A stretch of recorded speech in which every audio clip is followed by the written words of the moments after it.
নমস্কার বন্ধুরা, প্রত্যেক দিনের মতো আজকেরও চলে এলাম একটা রেসিপি চটপট আপনাদের সঙ্গে শেয়ার করে নেওয়ার জন্য।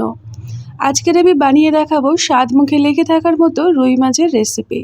রুই মাছ আপনারা অনেক রকমভাবেই বানিয়েছেন, আমার মতো করে একবার হলেও বানিয়ে দেখতে পারেন। এই রেসিপিটি তৈরি করার জন্য আমি এখানে নিয়েছি আমার প্রয়োজন মতো কিছুটা রুই মাছ। এবারে মাছটাকে লবণ হলুদ মাখিয়ে ভালো করে ম্যারিনেট করে রেডি করে নেব। প্রথম থেকে রেসিপিটি দেখে ভালো লাগলে লাইক দিয়ে সাথে থাকবেন। এবারে কড়াইয়ের মধ্যে দিয়ে দিলাম প্রয়োজন মতো সর্ষের তেল। প্রথমে তেলটাকে আমি বেশি করে দিয়ে দিলাম, ওই তেলের মধ্যেই আমি বাকি রান্নাটা তৈরি করে নেব। এবারে একে একে মাছগুলোকে লো টু মিডিয়াম ফ্লেমে রেখে কড়া করে ভেজে নেব। তার মধ্যে একটা আলু আমি নিয়েছি, আলুটাকে পিস পিস করে কেটে নেব। আজকে রান্নাটায় আলু ব্যবহার করব। রেসিপিটি একদম সহজ সরল, তবে খেতে কিন্তু ভীষণ মজার হয়। আলুটাকে দেখুন এই রকমভাবে পিস পিস করে আমি কেটে নিচ্ছি। খুব একটা পাতলাও করছি না বা একদম মোটাও রাখছি না। এই দেখুন এই রকমভাবে কেটে নিতে হবে। সমস্ত আলুগুলো আমার কাটা হয়ে গেছে। এবারে আমি নিয়েছি সিজনের একদম টাটকা আর ভীষণই দেখুন কচি কচি একদম, হ্যাঁ এইরকম সজনে ডাঁটাগুলোকে আমি সাইজ মতো করে কেটে নেব। মোটামুটি 1.5 ইঞ্চি মতন থাকবে, এই রকম করে আমি কেটে নিচ্ছি। আমি আজকের এই সজনে ডাঁটার গায়ের থেকে খোসাগুলোকে দেখুন এই রকমভাবে ছাড়িয়ে নিতে হবে। আমি আপনাদেরকে দেখিয়ে দিচ্ছি, তবে আমি আজকের আর ছাড়াবো না। যেহেতু একদম কচি সজনে ডাঁটা, এর খোসা ছাড়ালে আর কিছুই থাকবে না।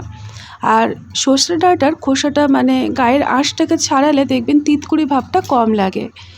তো যেহেতু এটা কচি, তো সেই কারণে আমি আর এটাকে ছাড়ালাম না। যতক্ষণে আলু আর সজনে ডাঁটা কাটাকুটি করছিলাম, তার মধ্যে মাছটা দেখুন একটা পিঠ আমার ভাজা হয়ে গেছে। এবারে আরও একটা পিঠ আমি মিডিয়াম আঁচে রেখে কড়া করে ভেজে নেব। আশা করছি আজকের এই রুই মাছের রেসিপিটি আপনাদের ভালো লাগবে। এই গরমের মধ্যে এই রকম হালকা পাতলা একটা যদি মাছের রেসিপি থাকে, দুপুরে খাওয়াটা কিন্তু জমে যায়। এবারে দেখুন মাছগুলোকে আমি ভালোই কড়া করে ভেজে নিয়েছি।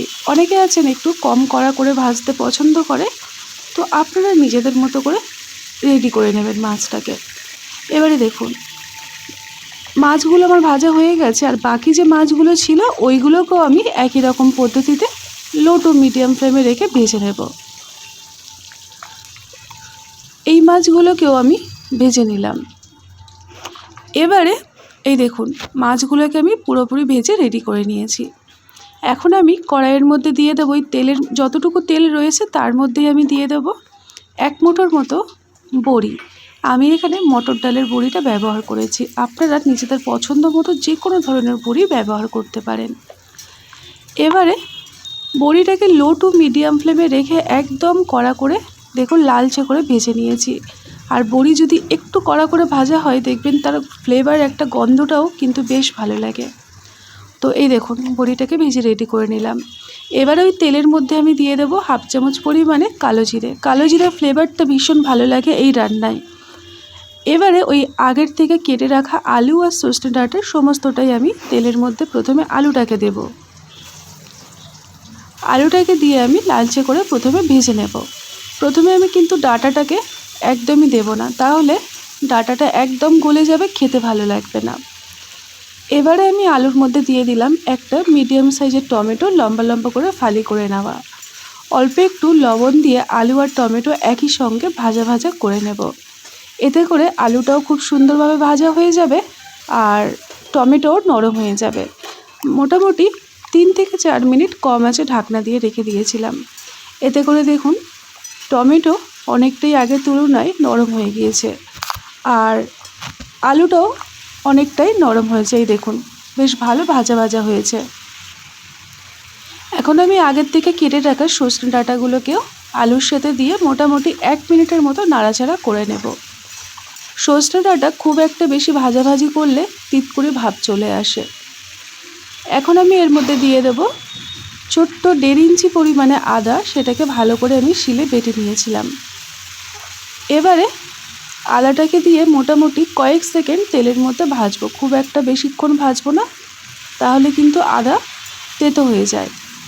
এবারে অল্প একটু জল এখানে অ্যাড করলাম যাতে এটা মশলাটা পুড়ে না যায়।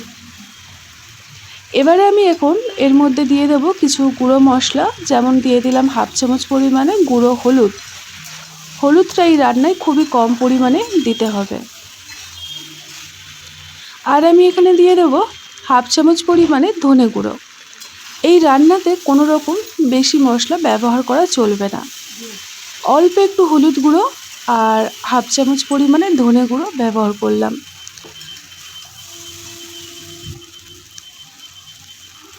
এবারে যখনই দেখলাম মশলাটাতে কষিয়ে হয়ে গেছে কষানো, তারপরে আমি এখানে অ্যাড করলাম আগের থেকে রেডি করে রাখা উষ্ণ গরম জল। গরম জলটা দেওয়ার জন্য ঝোলটা খুব তাড়াতাড়ি ফুটতে আরম্ভ করে দেবে আর রান্নাটাও কিন্তু খুব টেস্টি হবে।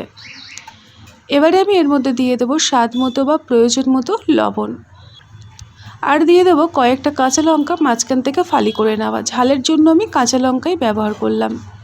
ঢাকনা দিয়ে সবজিটাকে সেদ্ধ হতে দিলাম। তার মধ্যে দেখুন একটা কড়াই আমি বসিয়েছি। কড়াইয়ের মধ্যে দিয়ে দিয়েছি 1/2 চামচ কালো জিরে, 1/2 চামচ সাদা জিরে আর 10 থেকে 12টা গোলমরিচ। এবারে মশলাটাকে একদম কম আঁচে রেখে ভেজে নিতে হবে। ভাজা আমার হয়ে গেছে। এখন আমি মশলাটাকে শিলের মধ্যে খুব মিহি করে বেটে নেব। এই মশলা ব্যবহার করার ফলে রান্নার টেস্ট বহুগুণে বেড়ে যায়। আপনারা জিরে বেটে রান্না করেছেন জল দিয়ে, তবে এই রকমভাবে সব রকম মশলা গুঁড়ো করে দেখবেন দিয়ে খেতে কিন্তু বেশ ভালো লাগে। মশলাটাকে আমি বেটে রেডি করে নিয়েছি আর তার মধ্যে দেখুন সবজিটাও খুব সুন্দরভাবে কিন্তু সুসেদ্ধ হয়ে গেছে।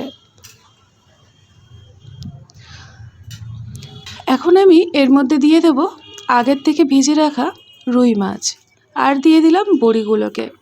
দিয়ে আমি আরও 5টা মিনিট ফুটিয়ে নেব। এতে করে মশলার যে ফ্লেভারটা সেটা রান্নার মধ্যে ঢুকে যাবে আর বড়ি মাছ সমস্তটাই ঝোলের মধ্যে খুব সুন্দরভাবে নরম হয়ে যাবে। আমি আপনাদেরকে 5টা মিনিট পরে ঢাকনাটাকে খুলে দেখাচ্ছি। দেখুন বন্ধুরা, আজকের আমার ভীষণই মজাদার রুই মাছের রেসিপি তৈরি হয়ে গেল।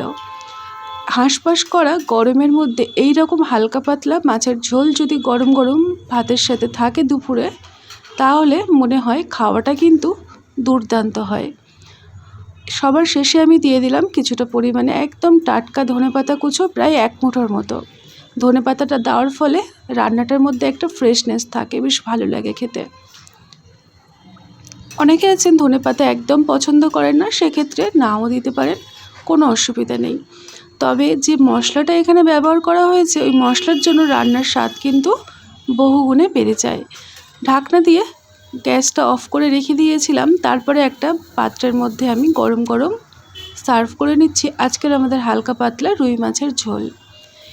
তো বন্ধুরা, একবার হলেও এইরকমভাবে রান্না করে দেখবেন, তারপরে আমাকে কিন্তু জানাতে একদম ভুলবেন না আপনাদের আজকে রুই মাছের ঝোলটি কেমন লেগেছে। গরম গরম ভাত দিয়ে খেতে কিন্তু দুর্দান্ত লাগে। আজকের মতো এই পর্যন্ত। সবাই ভালো থাকবেন আর সুস্থ থাকবেন।